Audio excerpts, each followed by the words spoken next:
Welcome to Alpha Destiny Tales, where forbidden romance, dark mysteries, and powerful Alpha Kings come to life. Tonight, we bring you a story that will shatter everything you thought you knew about destiny and choice.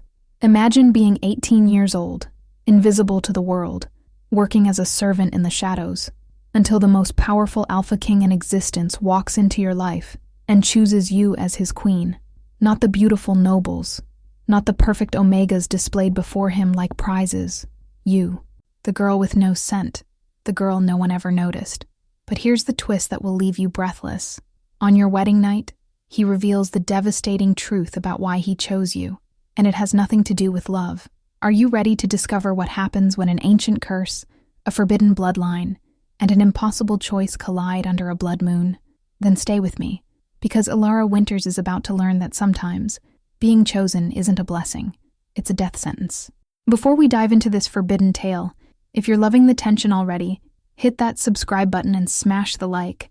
We're racing to our first 1,000 subscribers and we need you to make it happen. Your support literally brings these stories to life. Now, let's step into the shadows. Alara Winters had lived 18 years as a ghost, in a world where every Omega possessed a scent, that intoxicating, unique aroma that could bring alphas to their knees and seal fated bonds. She had nothing.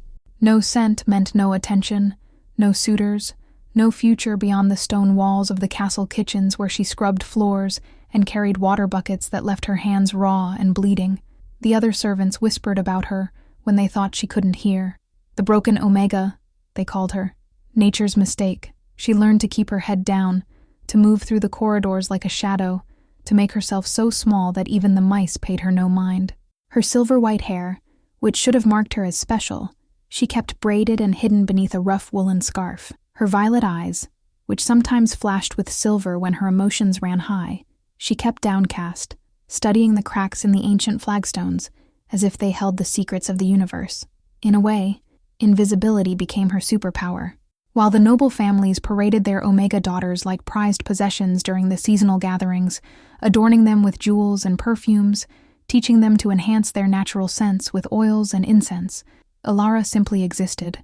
She existed in the spaces between moments, in the quiet hours before dawn when she lit the fires, in the late evenings when she extinguished them.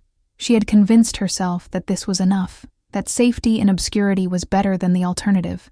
But the universe, as Alara would soon discover, had other plans.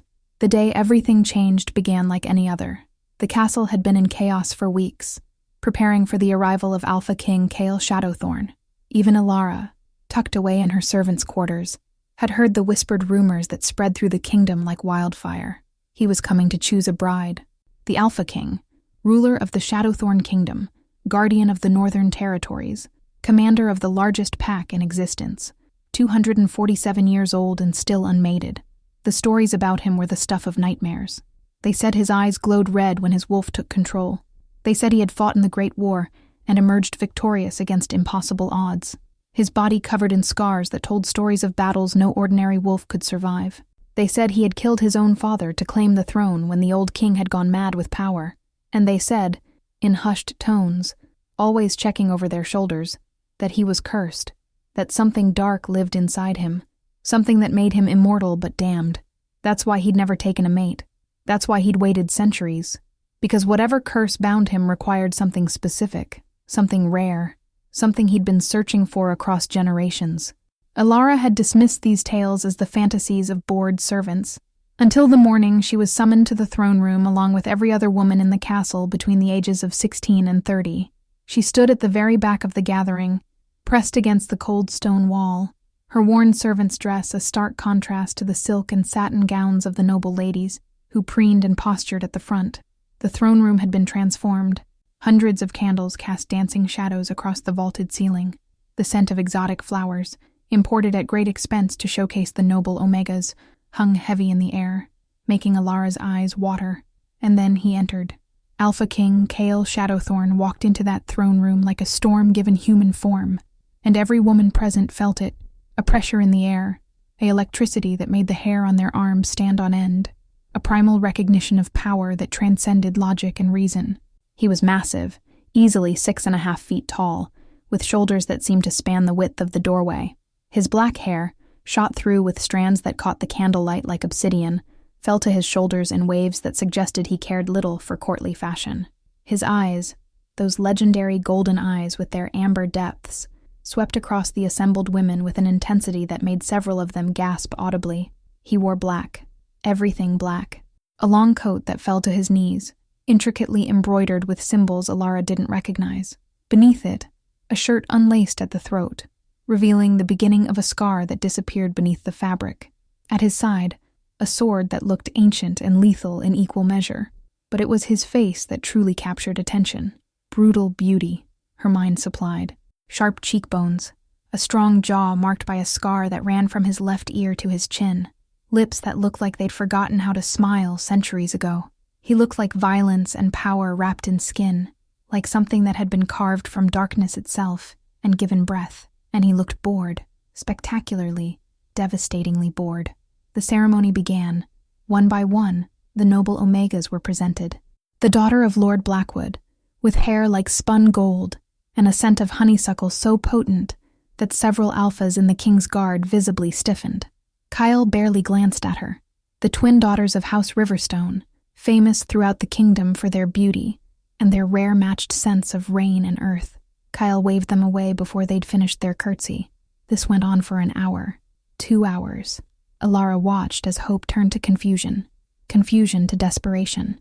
The most desirable Omegas in the kingdom, rejected without a second thought. The king's beta, a man with dark hair and kind eyes who Alara would later learn was named Thorn, leaned close to his ruler and whispered something urgent. Kale's response was loud enough to echo through the suddenly silent hall. If I wanted political alliances, Thorn, I would have married a century ago. I'm looking for something specific. I'll know it when I find it. And if you don't find it here, my king? Kale's smile was sharp as broken glass. Then we move to the next kingdom. And the next. I have time. It was meant to be dismissal. The ceremony was clearly over. The nobles began to murmur among themselves, already calculating which kingdom he might visit next, which daughters they might put forward.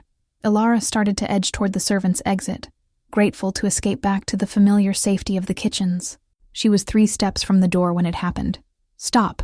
One word, spoken quietly, almost conversationally, but it contained such absolute authority that every person in that throne room froze mid-motion, as if an invisible hand had simply pressed pause on reality itself. Alara's heart, which had been beating normally just seconds before, suddenly began to hammer against her ribs like it was trying to escape her chest. She couldn't have explained why. She wasn't even sure the command was directed at her. She was nobody. Nothing. A servant girl pressed against the wall. You, that same quiet voice said, and this time there was something else in it, something that made her skin prickle with an awareness she didn't understand. The girl at the back, the one trying to disappear into the shadows. Come here. The throne room erupted in chaos, nobles craning their necks to see who he was addressing, servants gasping, someone's mother actually fainting, requiring her daughter to catch her before she hit the marble floor. But Alara heard none of it. She was drowning in the sudden realization that she had 2 choices, obey or run. And running from an Alpha King was not actually a choice, it was suicide. So she walked.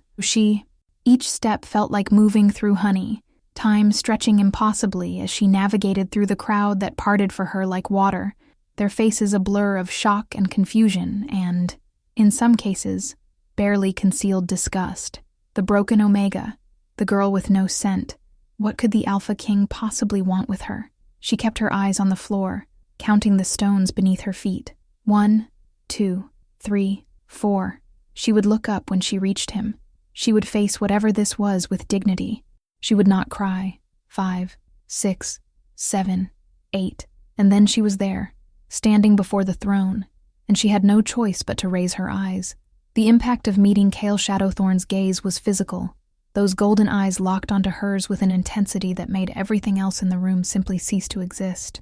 Up close, she could see that they weren't purely gold. There were flecks of amber, of bronze, of colors that seemed to shift and swirl like a living thing. And in their depths, something ancient looked back at her. Something that had seen centuries pass, that had witnessed the rise and fall of kingdoms, that carried the weight of immortality like a burden too heavy to bear. For a long moment, he simply stared at her.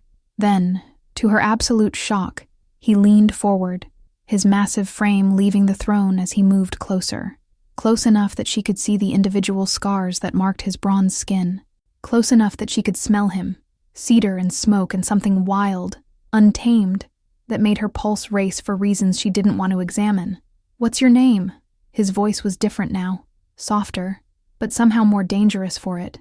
"Alara," she managed, her own voice barely a whisper. "Alara Winters. Alara Winters," he repeated, as if tasting each syllable. Then, impossibly, a small smile curved his lips. It didn't make him look less dangerous. If anything, it made him more so.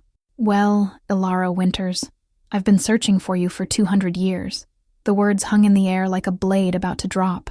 Alara's mind reeled, trying to process what he'd just said. 200 years? That was impossible. She was 18. She'd spent her entire life scrubbing floors in this very castle. There was nothing special about her. Nothing that would warrant the attention of someone like him. Nothing that would justify a search that spanned centuries. I think you have me confused with someone else, Your Majesty," she said, the words tumbling out before she could stop them. "I'm just a servant. I'm nobody. I'm not even a proper Omega. I don't have a scent," he finished for her, and the way he said it made it sound like a revelation rather than a flaw.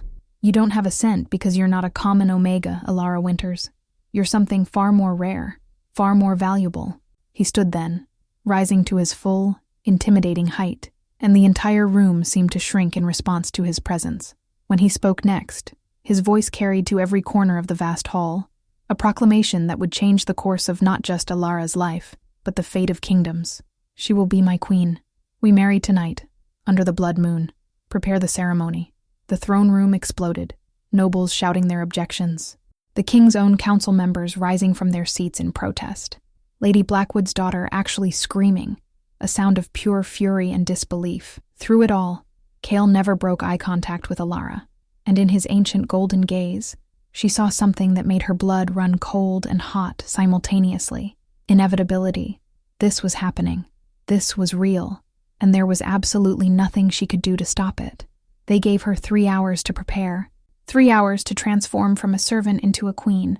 They scrubbed her skin until it was raw and pink, worked expensive oils into her silver-white hair until it fell in shimmering waves past her waist, painted her face with cosmetics she'd only ever seen on noble ladies. The wedding dress they brought her was ancient, had been stored in the castle's deepest vaults for generations, waiting for a purpose no one could remember. It was the color of fresh snow, but the fabric felt strange against her skin, almost alive, almost warm. Intricate silver embroidery covered every inch, forming patterns that seemed to shift when she looked at them directly. Crescent moons and wolves, intertwined in an endless dance. "The dress of the moon's daughter," the head handmaid whispered as she fastened the final clasp. "I thought it was just a legend." Alara wanted to ask what that meant, but there was no time. They were rushing her out, down corridors she'd never been allowed to enter, up stairs that spiraled higher and higher until they reached a part of the castle that seemed to exist in twilight, regardless of the actual time of day. And then she was standing in a carriage, not a normal carriage, but something carved from black wood and pulled by wolves the size of horses, their eyes glowing red in the gathering dusk. Cale was already inside, still dressed in black, but now wearing a crown that looked like it had been forged from starlight and shadow.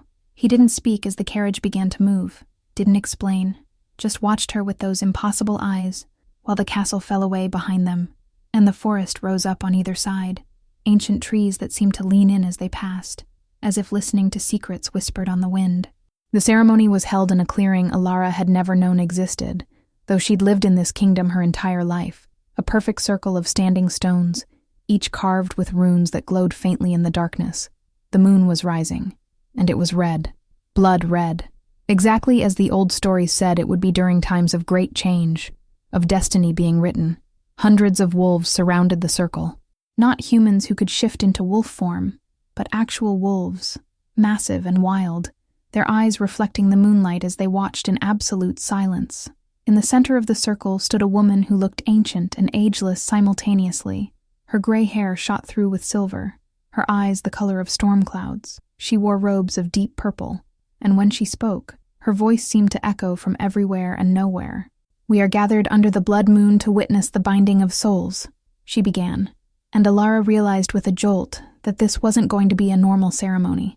This was something older, something primal, something that predated kingdoms and laws and civilization itself. The ritual was nothing like the weddings Alara had seen in the village. There were no vows of love and devotion, no promises of faithfulness and care. Instead, the ancient woman, who Kyle addressed as Lyanna, spoke in a language Alara didn't recognize, words that seemed to make the air itself vibrate. She took Alara's hand, then Kyle's, and bound them together with a silver cord that felt ice-cold against Alara's skin. The moment the cord touched both of them simultaneously, pain lanced through Alara's left shoulder, the spot where her crescent moon birthmark had always been. She gasped, and the mark began to glow. Actually glow, a pale silver light that was visible even through the fabric of her dress. Kyle's eyes widened fractionally, the first genuine emotion she'd seen from him, and he looked at Lyanna with something that might have been triumph or might have been dread. Alara couldn't tell which. "The bloodline is true," Lyanna announced, and the assembled wolves began to howl. The sound was deafening, primal, a chorus that seemed to shake the very earth beneath Alara's feet. "The moon's daughter has returned. The cycle can be completed." Alara wanted to ask what that meant, wanted to demand answers, but her tongue felt thick and heavy, and the glowing on her shoulder was spreading, silver light creeping across her skin like frost on a window. "Drink," Lyanna commanded, pressing a chalice into their bound hands. The liquid inside was dark and seemed to move of its own accord. Kyle drank first, his eyes never leaving Alara's face. Then it was her turn. The taste was indescribable, like moonlight and shadow and something ancient that had been sleeping in the earth for thousands of years. The moment it touched her tongue, everything changed. She could feel Kale, not physically, but mentally, emotionally, a presence in her mind that was vast and dark, and so incredibly lonely that it made her heart clench. 247 years of solitude. 247 years of watching everyone he'd ever cared about grow old and die while he remained unchanged. 247 years of searching for something, someone, a hope he'd almost given up on. And beneath all of that, coiled like a serpent in the deepest parts of his consciousness, she felt it. The curse. It was alive, hungry, patient. "It is done," Lyanna declared, removing the cord. "By blood and moon and ancient rite, they are bound. What the moon has joined, let no force tear asunder." The journey to the Shadowthorn Kingdom took 3 days, though it should have taken a week. They traveled in that same black carriage, but now Alara understood that it wasn't being pulled by wolves. It was being pulled by magic, by something that allowed them to move through space in ways that defied normal physics. Kyle spoke little during the journey, but Alara found she didn't need words. The bond, whatever Lyanna had done to them in that ceremony, allowed her to sense his moods, his thoughts if she concentrated hard enough. He was conflicted, determined, and underneath it all, terrified in a way she suspected he hadn't been in centuries. On the evening of the 3rd day, they crossed into the Shadowthorn Kingdom, and Alara understood immediately why it had earned its name. The very air felt different here, thicker, heavier, charged with a power that made her skin prickle. The trees were massive, their trunks black as coal, their branches reaching toward a sky that seemed perpetually caught between dusk and dawn. Flowers grew in impossible colors, deep purples and blues that glowed faintly in the shadows, releasing a fragrance that was beautiful and slightly wrong at the same time. And then she saw the castle. It rose from the landscape like it had been carved from a single piece of obsidian, all sharp angles and soaring towers that seemed to pierce the clouds themselves. Stained glass windows depicted scenes of wolves and moons, of battles and ceremonies that must have taken place centuries ago. As the carriage approached, massive gates swung open, and Alara caught a glimpse of what lay within. Courtyards lit by flames that burned blue instead of orange, guards in armor that seemed to absorb light rather than reflect it, fountains that ran with water so clear it looked like liquid crystal. "Welcome home, my queen," Kyle said, and it was the first time he'd used that title. The first time he'd acknowledged that she was anything other than a means to an end. And despite everything, despite being forced into this marriage, despite not understanding what was happening or why, Alara felt something shift in her chest, something that felt dangerously close to belonging. The castle staff greeted them with military precision, bowing so deeply their foreheads nearly touched the ground. Alara caught glimpses of curious eyes, of whispered conversations that cut off the moment she looked in their direction. They were wondering, she realized. Wondering what made her special enough to be their king's chosen queen. Wondering what he saw in her that he hadn't seen in the countless other Omegas he'd rejected over the centuries. She wondered the same thing. A woman with kind eyes and auburn hair stepped forward. The head of household, she introduced herself as Sarah, and began explaining the castle layout, the daily routines, the expectations of a queen. Alara tried to listen, tried to absorb the information, but her attention kept drifting to Cale, who had moved to speak with his beta, Thorn. They were arguing. She couldn't hear the words, but she could feel Cale's frustration through the bond, feel Thorn's concern and confusion. "The king has requested that you be shown to the moon tower," Sarah said gently, breaking into Alara's thoughts. "It's where the royal chambers are located, where you and the king will—" She trailed off, clearly uncomfortable, and Alara's stomach dropped. The wedding night, of course. She'd been so caught up in the strangeness of everything else that she'd somehow managed not to think about what traditionally happened after a wedding ceremony. The moon tower was exactly as its name suggested, a tower that rose from the eastern wing of the castle, its upper levels seemingly built to capture every possible angle of moonlight. They climbed what felt like 1,000 steps, each one carved from that same black stone that made up the entire castle, until finally, Sarah pushed open a set of double doors. The room beyond stole Alara's breath. It was circular, with windows that took up nearly the entire wall space, offering a 360-degree view of the kingdom. The moon, now returned to its normal silver color, hung so close it felt like she could reach out and touch it. In the center of the room sat a massive bed, its frame carved from dark wood and draped with curtains of silver silk.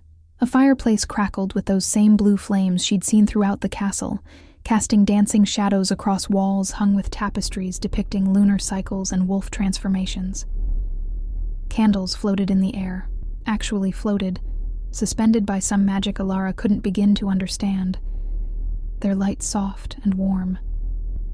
"The king will join you shortly," Sarah said, and there was sympathy in her voice. "If you need anything at all, just ring this bell." She indicated a silver bell on the bedside table, then withdrew, closing the doors with a soft click that sounded deafeningly final. Alara stood in the center of the room, her wedding dress suddenly feeling too tight, too heavy, too much. She walked to one of the windows and pressed her palms against the cool glass, staring out at the unfamiliar landscape of her new home. The Shadowthorn Kingdom stretched as far as she could see, forests and mountains and valleys all bathed in moonlight that made everything look like it was coated in silver dust. Somewhere out there, her old life continued without her. The servants in her village were probably sleeping in their quarters. The noble families were plotting their next moves. The world was turning as it always had. But she was here, in this impossible tower, married to an alpha king she didn't know, bound by a ritual she didn't understand, carrying a bloodline she'd never known existed. The door opened. She didn't turn around, but she felt him enter the room, the way you feel a storm approaching, a change in air pressure, a charge of electricity that raised every hair on her body. "I know you're afraid," Cale said quietly. His footsteps were soft on the stone floor as he moved closer. "I can feel it through the bond, fear and confusion and anger, all twisted together." "Then you know I deserve answers," Alara replied, proud that her voice came out steady, strong. She turned to face him. He'd removed his crown and his formal coat, stood before her now in just a black shirt and dark trousers. Somehow this made him more intimidating, not less, more real, more dangerous. "I do," he agreed. "That's why I'm here. That's why I wanted this night to be in this tower, in this room, because what I'm about to tell you, Alara, will change everything you thought you knew about yourself, about me, about why you're really here." He moved to a sideboard and poured 2 glasses of deep red wine, offered one to her. She took it but didn't drink, just held it like a talisman against whatever was coming. Cale took a long sip of his own wine, then moved to stand by the fireplace, the blue flames casting his face in stark relief. When he spoke again, his voice was different, older, tired in a way that had nothing to do with physical exhaustion. "Do you know what it's like to watch everyone you love die, Alara? Not just once, but over and over again for nearly 2.5 centuries? My friends, my lovers, my allies, all returned to dust while I remained unchanged. That's what immortality really is. Not a gift, a curse. The stories are true, then, Ilara whispered. You're cursed. Yes, but not in the way the stories tell it. He set down his wineglass and began to pace, his movements restless, caged. My great-great-grandfather, King Aldrich Shadowthorn, made a bargain with a witch. He wanted power, wanted to ensure his bloodline would rule forever. The witch gave him what he asked for. She bound the soul of the moon itself to our family line. But magic always has a price. Kale paused at one of the windows, his reflection ghostly in the glass. The curse was simple in theory, devastating in practice. One child from each generation of Shadowthorns would be chosen to bear the moon's blessing. Immortality, power beyond measure, the ability to command wolves as no alpha had before. But that blessing required balance, required sacrifice. He turned back to face her, and in the firelight his eyes seemed to glow. Every 100 years, on the night of a blood moon, the Blessed One must find their true mate, someone from the moon's own bloodline, a descendant of the original lunar wolves that walked the earth before humans ever learned to stand upright. And they must complete a ritual, a binding that will either break the curse and restore mortality, or strengthen it and extend their life another century. Ilara's hand trembled, wine sloshing in the glass. The moon's bloodline. That's what you meant when you said I'm not a common Omega. You're the last one, Ilara, the last living descendant of the lunar bloodline. That's why you have no scent. Your essence is pure moon magic, so concentrated that it doesn't need to advertise itself through something as crude as pheromones. That's why your eyes are violet, why your hair is silver, why you have that mark on your shoulder that glows under moonlight. He took a step toward her, his expression intense.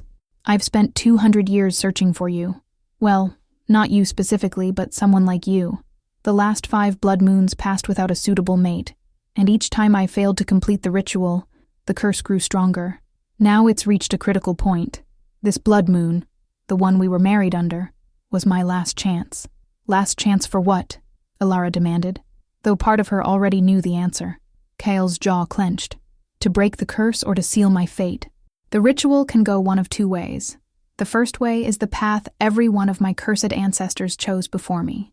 They sacrificed their lunar mate, drained their essence, their very life force, to fuel the curse and gain another century of immortality.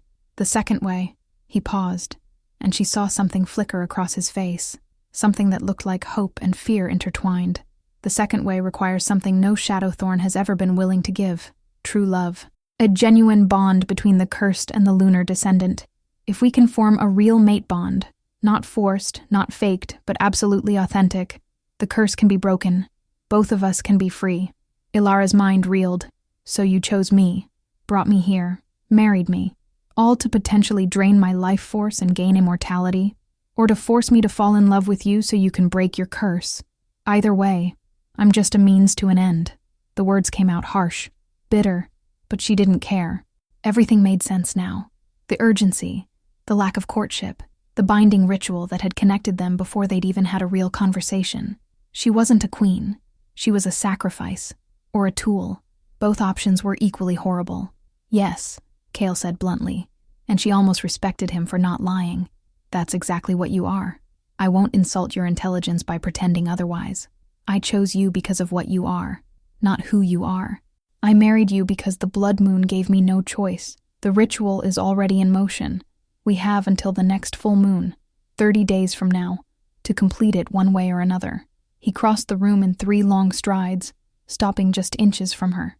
This close, she could see the fine lines around his eyes, the silver just beginning to thread through his black hair at his temples, signs of age that shouldn't exist on an immortal being, but did because the curse was slowly failing. But here's what the stories don't tell you, Ilara. Here's what I'm betting everything on. His voice dropped to barely more than a whisper. I don't want to be immortal anymore.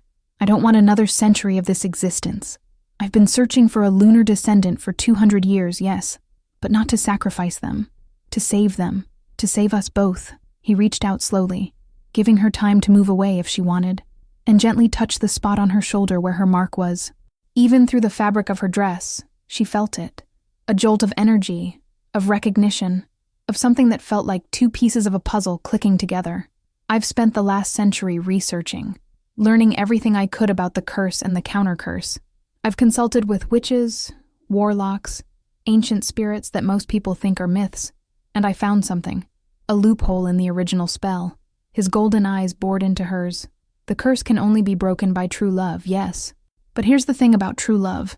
It can't be forced. Can't be faked. And most importantly, it doesn't require you to love me. Alara blinked, confused. I don't understand. The curse requires a genuine bond between souls. It doesn't specify romantic love. It could be friendship, deep respect, understanding, trust, any authentic connection between us. The curse simply needs to recognize that we've chosen each other freely, that what exists between us is real and not born from compulsion or desperation. He stepped back, giving her space to breathe, to think. So here's what I'm proposing. We have 30 days. 30 days to get to know each other. 30 days to decide if we can build something real, whatever form that takes. If we can, the curse breaks, and we both walk away free. You'll be able to return to your old life if you want, or stay here as queen, but it will be your choice, your decision. And if we can't? Alara asked, though she wasn't sure she wanted to hear the answer. Kale's expression grew dark. Then I'm faced with an impossible choice. Let the curse consume me, which will not only kill me but likely trigger a magical backlash that could destroy this entire kingdom and everyone in it. Or, he didn't finish the sentence. Didn't need to. The alternative was clear. Sacrifice her to extend his life and prevent the catastrophic failure of the curse. Alara walked to the bed and sat down, her legs suddenly too weak to support her. Her mind was spinning, trying to process everything he'd told her. She'd been chosen not for love, but for survival. Her entire existence, her strange lack of scent, her unusual appearance, all of it had been leading to this moment. She was the last piece of a puzzle that had been assembling itself for centuries. Why should I trust you? She asked finally. Why should I believe that you won't just sacrifice me anyway, regardless of what happens in these 30 days? It was a fair question. Kyle moved to sit in a chair across from the bed, maintaining distance between them. You shouldn't, he said simply. Trust has to be earned. All I can tell you is this. I've killed for this kingdom. I've made terrible choices to protect my people, but I've never killed an innocent, and I've never sacrificed someone who didn't have a choice in the matter. He leaned forward, elbows on his knees, hands clasped together. Every one of my ancestors who performed the sacrifice ritual did so with a willing participant. Omegas who were paid enormous sums to martyr themselves, who knew exactly what they were agreeing to. I refused to take that path. I've been searching for another way for 200 years, because the idea of draining the life from someone, even someone who consented, makes me sick. Alara studied his face, searching for deception and finding only weary honesty. What happens tonight? She asked quietly. Now that we're here, in this tower, on our wedding night, the staff expects. Nothing happens that you don't want to happen, Kale interrupted firmly. The ritual is complete. We're bound by the ceremony. What occurs between us now is entirely up to you. He stood and walked to a door she hadn't noticed before, partially hidden behind a tapestry. This connects to an adjacent chamber. That's where I'll sleep tonight and every night until or unless you decide otherwise. You have full sovereignty over this space, over your body, over your choices. He paused at the door, his hand on the handle. I know I've taken almost everything from you, Alara. Your freedom, your anonymity, your right to choose your own path. So I'm giving you this. Control over whatever happens next. Tomorrow we can start the real work, getting to know each other, building whatever kind of bond we're capable of building. But tonight you need rest and time to process everything I've told you. Alara wanted to hate him, should have hated him. He'd admitted to using her, to seeing her as a tool for his salvation. But there was something in his eyes, that deep, ancient loneliness, that genuine hope that maybe, just maybe, there could be another way, that made her pause. Kale, she called out, just as he was about to close the connecting door. He turned back, eyebrows raised in question. Thank you, she said softly, for being honest, for giving me the choice about tonight. Something shifted in his expression, surprise and perhaps a hint of relief. You're welcome. Sleep well, my queen. The door closed with a soft click, and Alara was alone. She stood and moved back to the windows, pressing her forehead against the cool glass. The moon hung heavy in the sky, full and bright and utterly indifferent to the drama playing out below. Her mark tingled, as if responding to the lunar pull. She thought about everything Kyle had said, about true bonds and authentic connections, about 30 days to forge something real or face impossible choices, about being the last of a bloodline she'd never known existed, carrying the weight of not just her own fate, but possibly an entire kingdom's survival. It was too much, too overwhelming. But as she stood there, bathed in moonlight in this impossible tower in this strange kingdom, Alara made a decision. She wouldn't give up, wouldn't surrender to fear or anger or despair. She would take these 30 days and use them. Use them to understand her power, her heritage, this bond that connected her to a man who'd lived for centuries. And at the end of those 30 days, she would make her choice, not because destiny demanded it, not because a curse required it, but because she had looked at all the options and chosen for herself. If Kyle wanted an authentic bond, he would have to earn it.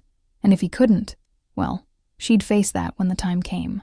For now, she allowed herself to feel something she hadn't felt in a very long time, something that felt dangerous and powerful and entirely her own: hope. The next morning, Alara woke to sunlight streaming through the tower windows and the smell of fresh bread and honey. Someone had left a tray of breakfast on a small table near the fireplace, along with clothing, not servant's garb, but a beautiful dress of deep midnight blue with silver embroidery along the sleeves and hem. A note in strong, angular handwriting read, "Join me in the library when you're ready. No rush. Kay."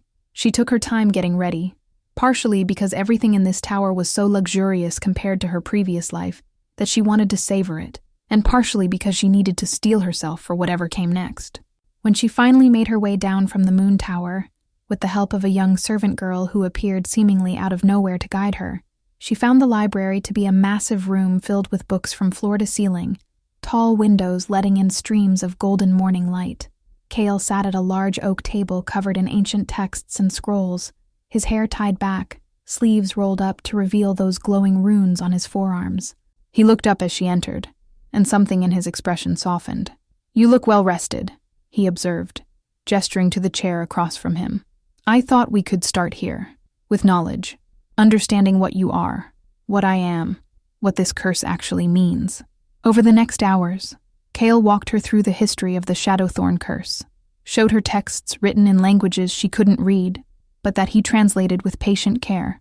He explained how the lunar bloodline had been the first werewolves, created by the moon herself to be her children on Earth, and how over millennia that bloodline had diluted, scattered, nearly disappeared.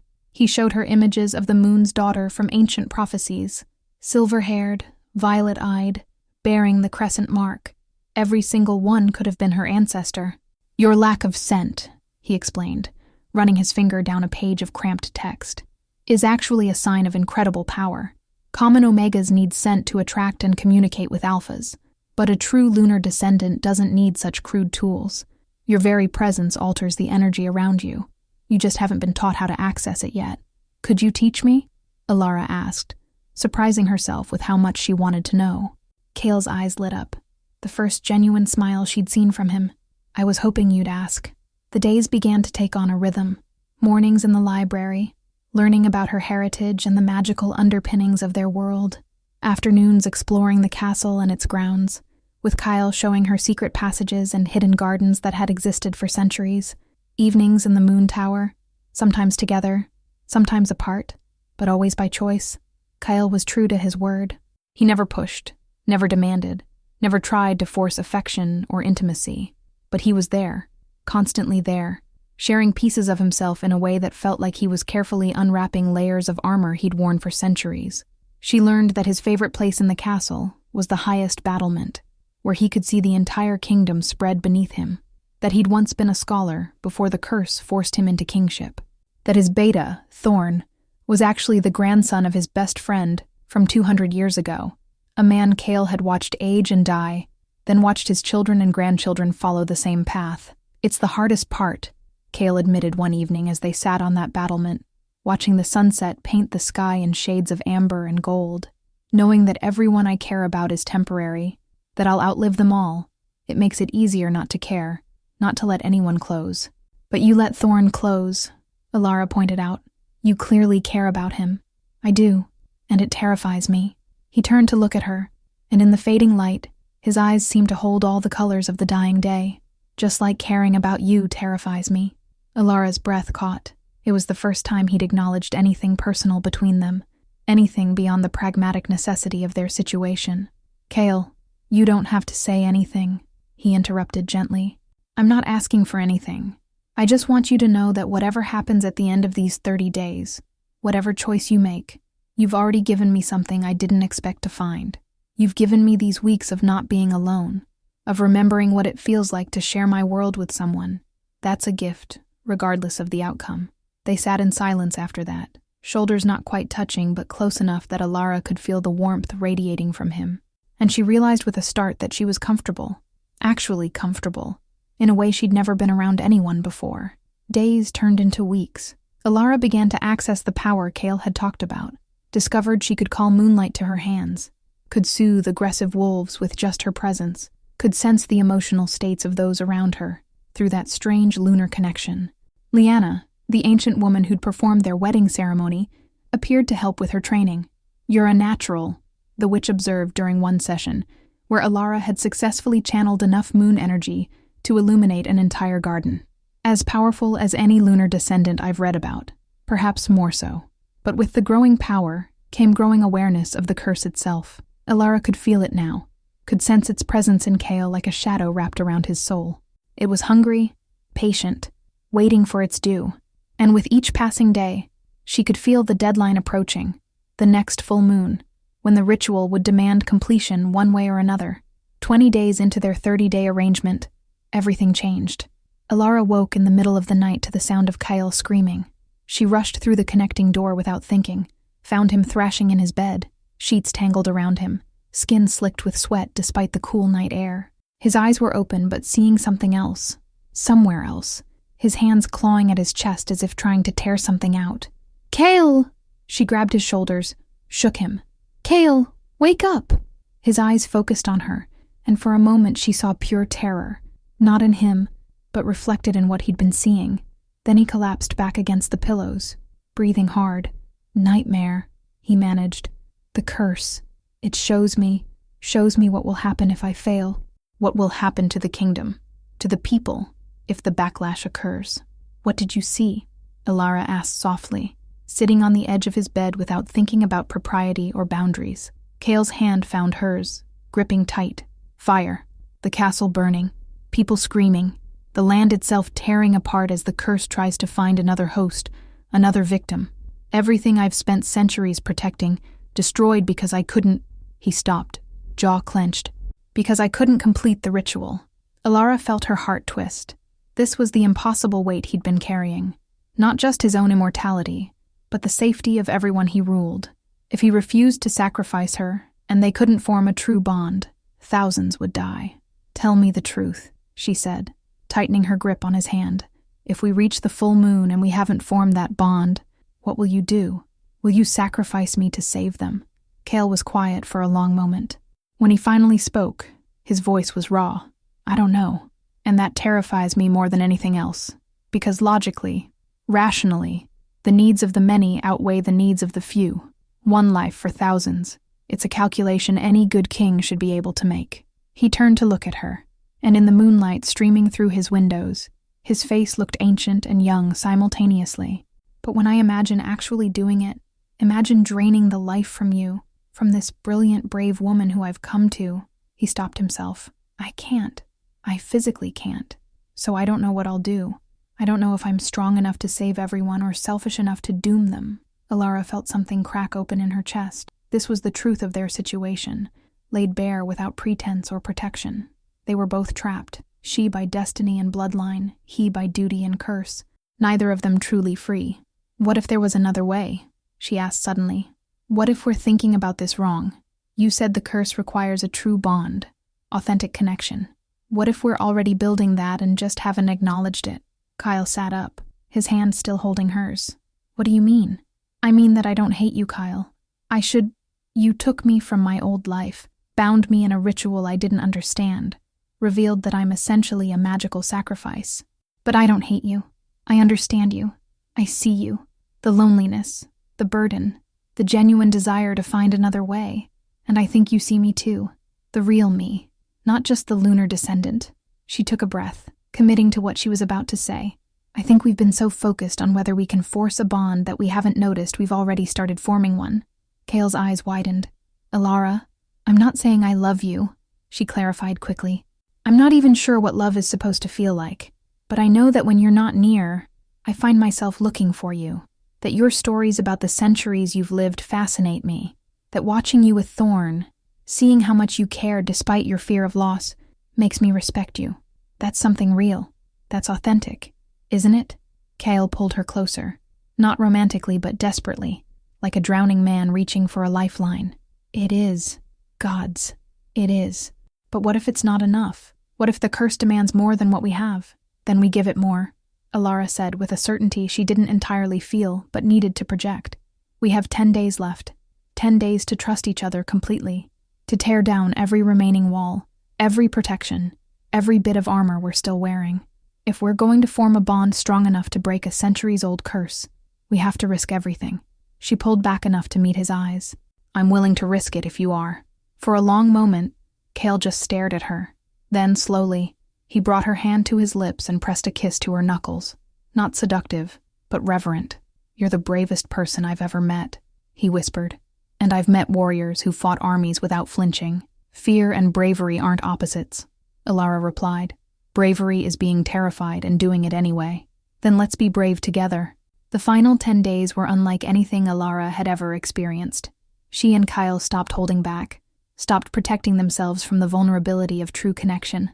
He showed her his deepest fears, the nightmares that plagued him every night, the guilt over the deaths he'd caused in war, the crushing loneliness that had nearly broken him countless times. He let her see him at his worst, during a full moon transformation when the curse made the change agonizing instead of natural, his body contorting as both man and wolf fought for dominance.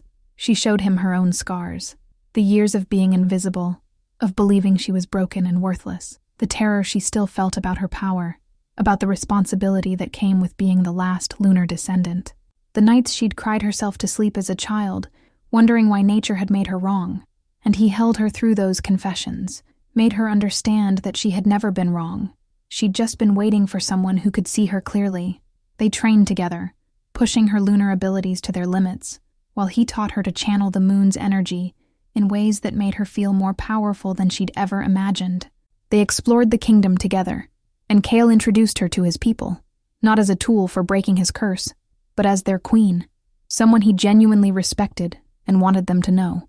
They talked until dawn more nights than not, sharing everything from philosophical debates about fate and free will to silly stories from their vastly different childhoods. And slowly, incrementally, the bond between them grew stronger, not forced, not faked, but absolutely, undeniably real. With 3 days left before the full moon, Alara woke to find Kale sitting on her balcony, staring at the approaching dawn. She wrapped a blanket around her shoulders and joined him, settling into the chair beside his. Couldn't sleep, she asked. Didn't want to, he admitted. These last days with you, I want to experience every moment. Sleep feels like a waste. Alara reached over and took his hand, a gesture that had become natural between them over the past weeks. Are you afraid? Terrified, Kale said honestly. Not of dying. I've been ready to die for a long time, but of losing you, of this not working and having to watch you. He couldn't finish the sentence. It will work, Alara said with more confidence than she felt. We've built something real, Kale. I feel it every time I look at you, every time we talk, every time your emotions bleed through our bond, and I can sense what you're feeling. That has to be enough. And if it's not, she turned to face him fully. Then we face it together. Whatever happens, whatever choice has to be made, we make it together. No more secrets. No more burdens carried alone. Kale pulled her from her chair into his lap, wrapping his arms around her in an embrace that felt like coming home. And Alara realized with a start that she'd been wrong earlier. She had told him she didn't love him, that she didn't know what love felt like. But this absolute certainty that she would rather face oblivion with him than safety without him. This fierce protectiveness she felt when she sensed his pain. This joy that bubbled up whenever he smiled one of his rare, genuine smiles. This was love. Maybe not the dramatic, sweep-you-off-your-feet romance from stories, but something deeper, something built on understanding and respect and chosen connection, rather than forced fate. Kyle, she said softly, I need to tell you something. He tensed, clearly expecting the worst. I love you, she said simply. Not because of the bond or the curse or because I'm supposed to. but because you're brilliant and broken and brave, and you've shown me what it means to face impossible odds with dignity, because you see me, really see me, in a way no one ever has before, because you make me want to be stronger, to embrace my power instead of hiding from it. She cupped his face in her hands. I love you, and I choose you. Not because destiny says I should, but because my heart says I already have. The words hung in the air between them, and Alara watched emotions play across Kyle's face. Shock, disbelief, hope, and finally, overwhelming joy. I love you too, he said, his voice rough with emotion. I've loved you since you stood in that throne room looking terrified but refusing to bow. Since you demanded answers instead of accepting your fate blindly. Since you looked at my scars, both visible and invisible, and didn't flinch away. He kissed her then, and it felt like the final piece of a puzzle clicking into place. Not desperate or claiming, but gentle and sure and absolutely right. When they finally broke apart, Alara noticed that her birthmark was glowing, but so was the rune on Kyle's forearm, both pulsing in perfect synchronization, silver and blue light intertwining. It's working, Kyle breathed. The bond. It's actually working. They had 2 days left before the full moon. 2 days to solidify what they'd built, to prepare for whatever the ritual would demand when the deadline finally arrived. But Alara wasn't afraid anymore. They'd done the impossible. They'd found authentic connection in a situation designed to be transactional. They'd chosen love when fate had tried to make them choose survival.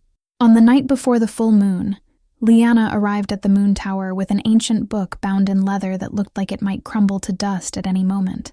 This, she said, placing it carefully on the table between Alara and Kale, contains the original text of the curse and the counter-curse. I think you should both read it before tomorrow night.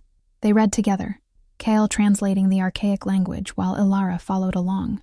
And buried in the dense magical theory and complex ritual instructions, they found the key passage. The curse can only be broken by a bond forged in freedom, Kale read aloud. When the cursed and the lunar descendant choose each other without compulsion, without manipulation, without anything but pure, authentic will, the moon's blessing will recognize their sovereignty and release its hold. That's it, Alara said, reading over his shoulder. That's the answer. We've already done it. We chose each other. But there's more, Liana interjected gently. She pointed to a passage further down the page. The final ritual requires a sacrifice after all. Not of life, but of power. The lunar descendant must give up her connection to the moon. All of it. The power, the abilities, the immortality you would have gained through Kale's curse. Everything. She looked at Alara seriously. You would become fully mortal. Human. No more glowing marks. No more special abilities. You'd age and die like everyone else. And Kyle, she turned to the Alpha King, you would become mortal too. The immortality would burn away. You'd have perhaps 50, 60 years left if you're lucky. Both of you would be sacrificing your connection to the divine to gain something much more precious. A normal life, together. Alara felt the weight of that choice settle over her. All the power she'd just learned to access, all the abilities that made her special and unique, gone. Back to being ordinary, back to being invisible in a way. But as she looked at Kale, saw the hope and fear warring in his expression, she realized it wasn't even a difficult choice. I don't need power, she said firmly. I never wanted to be special. I wanted to be seen, to matter, to have a choice in my own life. And you've given me all of that, Kale. The power is just a bonus. I'll gladly trade it for a real life, a mortal life, with you. Kale's eyes were suspiciously bright. You'd give up immortality, give up everything you could be, just for a few decades with me? Not just a few decades, Alara corrected gently. A lifetime. However long or short it is, it will be ours. Chosen, free, real. That's worth more than centuries of cursed existence. Kale pulled her close, burying his face in her hair. I don't deserve you. Good thing I'm not asking what you deserve, Alara murmured. I'm asking what I choose. And I choose you. I choose us. I choose freedom. The full moon rose the next evening, massive and silver and beautiful. They gathered in the same circle of standing stones where they'd been married, but this time it felt different. Not ominous, but hopeful. Not compelled, but chosen. Liana performed the ritual with the same ancient words, but when she asked if they came to the circle of their own free will, both Alara and Kale answered with absolute certainty. I do. Then speak your truth, Liana commanded. Speak why you choose this bond, this path, this sacrifice. Kale went first, his voice strong and clear. I choose Alara not because she can break my curse, but because she broke through every wall I'd built around my heart. I choose mortality with her over immortality without her. I choose love over power, connection over control, a real life over a cursed existence. I choose her, freely and completely, with no reservations. Alara felt tears streaming down her face as she spoke her own truth. I choose Kale, not because destiny said I should, but because my heart recognized him before my mind even understood what was happening. I choose a mortal life with him over unlimited power alone. I choose to sacrifice my connection to the moon so that we can both be free to build whatever future we want. I choose him, freely and completely, with all that I am. The moment the words left her lips, the world exploded in light, silver and gold, swirling together, the marks on both their bodies blazing so bright, it was almost painful. Alara felt the power draining from her, the connection to the moon severing like a cord being cut, and for a moment she panicked, felt herself falling, but Kale's arms were there, catching her, holding her as they both burned and transformed. The curse screamed as it died, a sound like reality itself tearing, and then silence, pure, absolute silence. Alara opened her eyes. When had she closed them? To find herself lying on the ground, Kale beside her. The standing stones around them had cracked, ancient runes that had glowed for centuries now dark and dormant. Liana stood over them, a small smile on her weathered face. It is done, she announced. The curse is broken. You are both free. Alara sat up slowly, looked at her hands. The silver glow was gone. The supernatural strength she'd been developing gone. She was just herself, human, mortal, ordinary, and it felt amazing. Kale was examining his own arms, watching as the runes that had marked him for centuries faded to nothing more than faint scars. I can feel it, he said wonderingly. The curse. It's really gone. I'm aging, actually aging for the first time in over 2 centuries. He looked at Alara, and his smile was incandescent. We did it. We're free. They were married again 6 months later. A real wedding this time. Not a ritual, but a celebration. With friends and family. With Thorn as Kale's best man, making a speech that had everyone laughing and crying in equal measure.